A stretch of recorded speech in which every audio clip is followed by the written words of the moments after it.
Olá, hoje é quarta-feira, dia 9 de novembro, e o Donald Trump acabou de vencer a eleição nos Estados Unidos. Eu realmente acho que a gente precisa falar sobre isso. Eu não quero fazer aqui uma análise política, econômica e social da situação.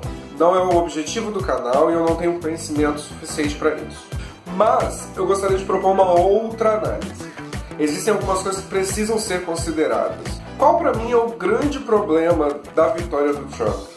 Eu acho a vitória do Trump muito simbólica para a humanidade como um todo. A campanha do Donald Trump para a presidência dos Estados Unidos foi toda baseada em ataques. Foi uma campanha de medo e de ódio. Toda a campanha dele se aproveitou do medo que os eleitores dele possuem. Seja o medo dos imigrantes latinos roubarem os empregos dos americanos, seja o medo de ataques extremistas religiosos islâmicos, seja o medo da destruição dos valores familiares. É desses medos que ele se alimentou durante a campanha inteira. O problema é que ele não só se alimentou desses medos, ele alimentou os medos também. Nesse sentido, é muito possível ser empático com os eleitores do Trump. Eles são eleitores que estão com medo, e é um medo real. Não quero entrar aqui na discussão se eles têm motivos para ter esses medos ou não, mas a sensação do medo dentro de cada um desses eleitores é real. O problema é que o medo é a raiz de um outro sentimento que é muito mais forte e poderoso, que é o ódio. E eu acho que não dá para discutir que o ódio é um problema real, muito grande no mundo hoje. Esse medo que se transforma em ódio é um medo do outro. E é nisso que a campanha do Trump se baseia. Esse outro que é um latino, que é um muçulmano, que é uma pessoa LGBT. A campanha eleitoral dos Estados Unidos esse ano fez o país se dividir.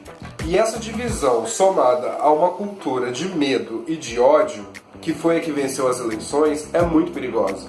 A campanha do Trump praticamente se baseia em uma premissa que é muito clara. Vamos nos fechar ao outro. O muro que ele propôs na divisa entre os Estados Unidos e o México é uma metáfora muito clara a isso. E qual o problema do fechamento ao outro? É que aí existe a morte do diálogo. E essa é a minha preocupação. Se eu me fecho ao outro, eu não consigo dialogar. Eu não consigo passar as minhas ideias, os meus argumentos, e não consigo entender as ideias e os argumentos do outro. E o problema é que isso não atinge só um lado. Se um lado começa a se fechar ao outro e propagar o ódio, o outro tende a revidar com o ódio. Então esse total bloqueio ao outro acontece dos dois lados. O que eu tenho visto nas redes sociais é isso. Muitas vezes numa discussão eu vou concordar com a pessoa, mas oferecer um outro ponto de vista. Às vezes eu digo, olha, eu concordo com você. Concordo. Vamos tentar ver as coisas por um outro ângulo? E nas vezes que eu tentei fazer isso, eu fui completamente atacado. No Brasil, nós vivemos uma situação muito semelhante. Fez-se uma divisão muito clara, depois das eleições de 2014, principalmente, entre esquerda e direita. Essa divisão do país existe, ela é real. Só que nenhum dos dois lados está sabendo dialogar.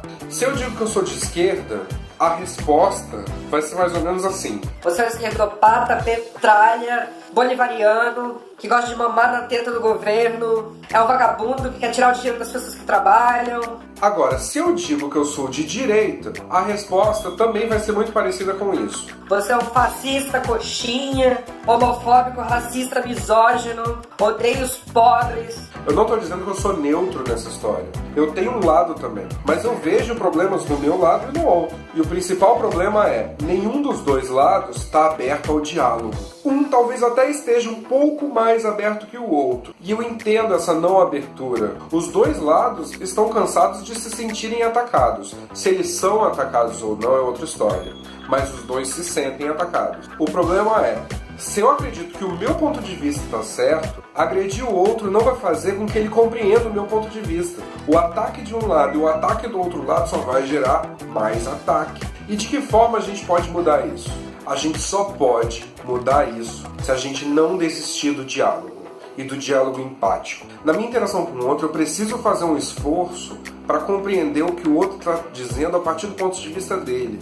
Aí sim eu consigo argumentar. Aí sim eu posso dizer, olha, eu entendo o que você está me dizendo. Eu entendo o seu ponto de vista. Eu não concordo com o que você está me dizendo por causa disso, disso, disso e disso. Eu não sei se tem muito mais o que dizer sobre isso. Talvez eu aborde mais um pouco sobre isso em um próximo vídeo. Por enquanto eu vou ficando por aqui. Eu gostaria de pedir algumas coisas para vocês. Comentem, discordem, concordem, mas comentem, deem feedback, sugestão de tema, se inscrevam aqui embaixo e, por favor, não desistam do diálogo. Um beijo e até a próxima. Tchau!